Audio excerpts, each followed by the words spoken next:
Regresamos acá al debate en vía pública, donde estamos analizando esta problemática de los abusos sexuales a menores, y habíamos quedado en la conversación en lo que se refiere a qué pasa con el pedófilo una vez que sale de la cárcel. Esto a raíz precisamente del caso Spiniak. Y estaban ustedes mencionando el tema de la revinculación. Eso es algo bien interesante y complicado a la vez, porque ¿qué quiere decir? Una vez que sale de la cárcel un pedófilo que agredió, por ejemplo, a sus hijos o sus hijastros, él podría eventualmente querer acercarse de nuevo a esa familia. ¿Existe alguna forma de...? Porque a lo mejor se puede prohibir en el papel, pero en la práctica que eso no ocurra, ¿qué pasa con esa familia? Sí, bueno, mira, nosotros como CABAS reparatorio de la PDI tenemos como planteamiento frente a los tribunales de familia que mientras el niño esté siendo evaluado, calificado, y mientras esté en proceso reparatorio, nosotros solicitamos medidas de protección, es decir, que el niño no esté, o niña, o el adolescente, no esté en contacto con el supuesto agresor. Eso tiene que ver con la comprensión del fenómeno del abuso sexual y que tiene relación con las estrategias de victimización, ¿no? Una vez que uno separa a la víctima del agresor, lo que intenta es que las estrategias de victimización no sigan operando y que tiene más que ver con el silencio, ¿no? Por lo tanto, lo que estamos esperando es que el niño devele, que el niño hable, que el niño cuente. Si nosotros tenemos al agresor cercano, probablemente el agresor lo que está haciendo es controlando la información y no permita que hable el niño, los hermanos, la madre, los abuelos. Él mantiene el control de la situación. Mientras esté cerca de los niños no van a hablar. Es súper complicado el tema de la revinculación, porque puede ser que alguien salga libre, por ejemplo, de un juicio oral, ¿cierto? Y en los tribunales de familia se establezca que existe una revinculación. Ahora, salga no condenado por un delito no significa que la persona no lo haya hecho. O sea, hay una realidad jurídica, ¿cierto? Y hay una realidad psíquica. Y eso no necesariamente es coincidente. Entonces, pasa muchas veces que el niño tiene que volver a vincularse con quien lo agredió sexualmente, efectivamente. Y estoy pensando en otra cosa también. ¿Qué pasa ahí con la madre? ¿Cuál es la actitud cuando el agresor es el padre o el padrastro? Me estoy acordando del caso de esta niña de 11 años que estaba embarazada, quedó embarazada por su padrastro. En ese caso puntual, la madre, al inicio de sus primeras declaraciones, un poco defendía al agresor y culpaba casi a la niña de la situación. Por eso te digo que se repite mucho esa figura. Sí, es importante conocer el fenómeno del abuso sexual, porque lo que tú estás describiendo ahí es el incesto, ¿ya?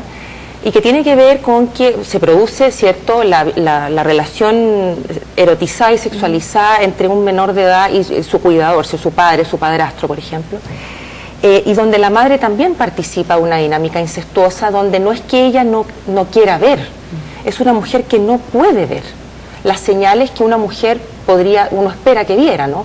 Porque ella también es parte de una dinámica donde es maltratada, donde es violentada, donde es controlada, entonces le cuesta mucho ver las señales efectivamente. No es que no quiera verlo, no es que sea una cómplice en el fenómeno, no puede verlo porque está inserta dentro de una dinámica incestuosa, ¿ya?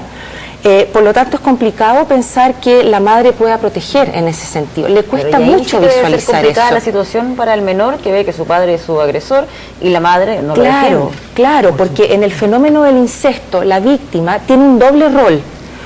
Por una parte, la víctima es como la elegida, ¿no? Y tiene ciertos privilegios ante el agresor. Pero por otra parte, es la que mantiene la homeostasis de la familia, es la que mantiene la familia junta. Porque si una víctima habla, desarma a la familia. Y ocurre lo que decía Ana María.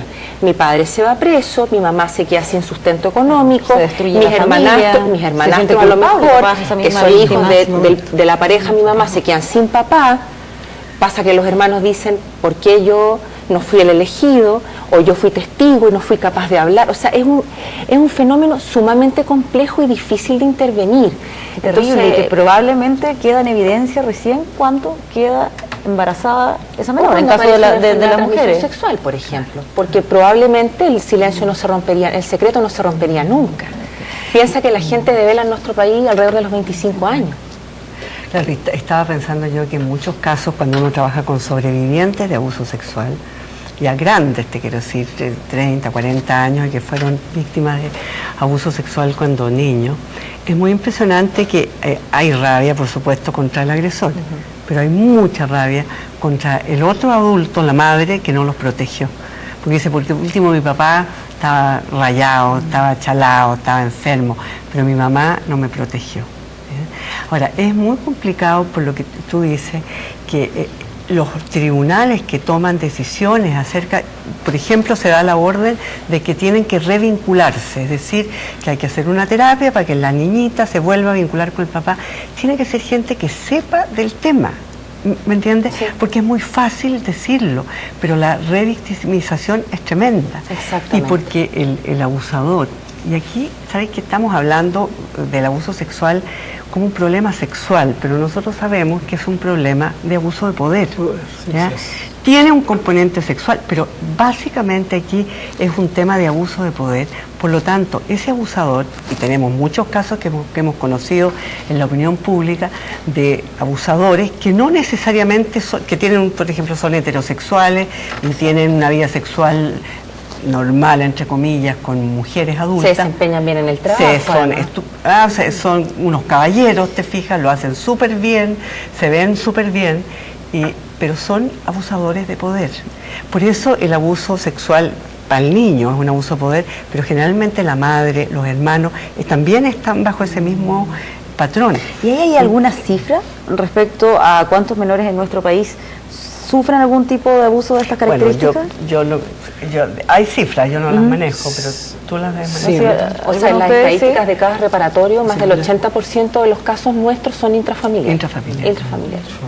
Sí. Bueno, yo estaba pensando un poquito en las cifras que haya revisado el del Ministerio Público, que en general, o sea, tiene que ver con delitos contra menores en el ámbito sexual o contra la vida, o sea, un poquito más amplio, pero son alrededor de 20.000 investigaciones que tiene el Ministerio Público. 20.000 investigaciones. Sí. Pero ahí no tenemos, por ejemplo, dos déficits que han surgido en las conversaciones que ha hecho Ana María. Ana María puso el tema de que personas adultas vienen a develar tardíamente. Tuvo un proyecto de ley que ya es ley que permitió que la prescripción, o sea, que desde cuánto se va a acabar el delito, empieza a contar a los 18 años. O sea, si una persona se decide hablar a los 25, que de todas maneras se pueda establecer... Sí, claro, hoy día queda fuera de plazo. Hoy día puede ser mejor que queda fuera de plazo, claro, por supuesto, porque eso es una realidad, no una...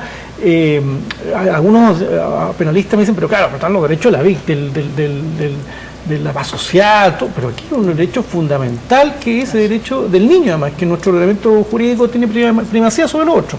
Primer déficit. Y otro déficit que plantea, a raíz de tu pregunta, ¿cuáles son las estadísticas? No tenemos un compilado estadístico. Lo que está informándonos Mauricio son unos datos que saca una vez, 2 veces al año la Fiscalía Nacional, en que entrega un comunicado de prensa, no entrega un estudio.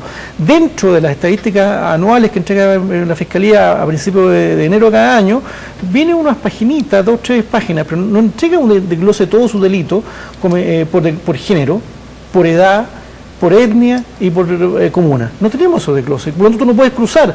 Yo no te puedo decir, mira, es que yo he seguido los delitos que se cometen en la región metropolitana contra menores de edad, y por lo tanto yo te puedo decir que no tengo ese dato. Y no te puedo decir entonces cuáles son las condenas que tiene el sistema judicial por edad, porque tampoco el sistema judicial me entrega ese dato. Entonces, o sea, ese detalle no está. Pero está, por ejemplo, la cifra de cuántos menores en nuestro país ¿sufren algún tipo de abuso de estas características? Tenemos, sí, claro, tenemos, sí, no, eso es el dato que entrega la Fiscalía, ese es el dato que entrega la Fiscalía, pero te repito que es un dato que los datos tienen que ser contrastados, las estadísticas, uno sabe que las estadísticas son un subgénero literario, puede ser, es decir, yo puedo decir que claro, una forma, y por lo tanto es necesario que todos podamos mirar los números, ver efectivamente qué es lo que usted está contando esta vez, cómo lo contó el año pasado, que podamos escuchar, claro. Eso no ocurre. Y en esa misma línea sabemos que no es fácil reconocer que uno es víctima de abuso sexual. Entonces los estudios te muestran un pedacito, ¿no es cierto? O sea, aquellos que realmente lo reconocen.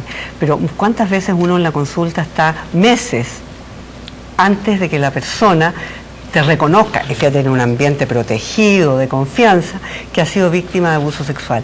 ¿Qué te va a contestar en un estudio? O sea, pero ahí la cifra negra es enorme. Enorme. Sí, pero es importante, en ese sentido, importante lo que dice Ana María respecto a la situación de la víctima, en este caso niño, de delito sexual, no la podemos medir con la vara, ¿cierto?, de medir otro tipo de... Lo que dice Ana María es fundamental. O sea, es una víctima que no se siente víctima.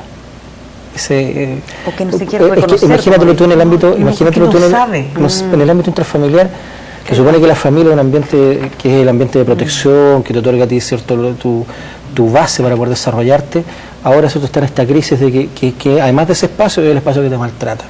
O sea, la persona que tú tenías como la persona que te otorga protección, es la persona que tú no entiendes lo que te está haciendo, pero te está dañando. Y también extrapolarlo quizás al extrafamiliar.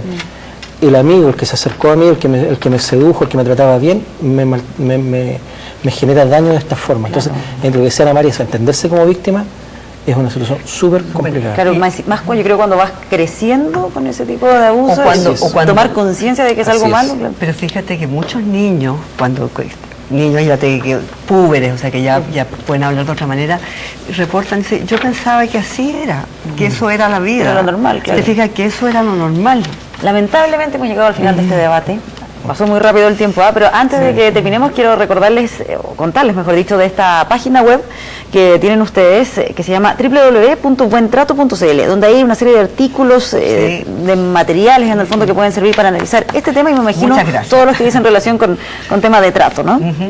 Muchas gracias por habernos acompañado acá esta noche. Gracias por la invitación. Y muchas gracias a todos por su sintonía también. Buenas noches.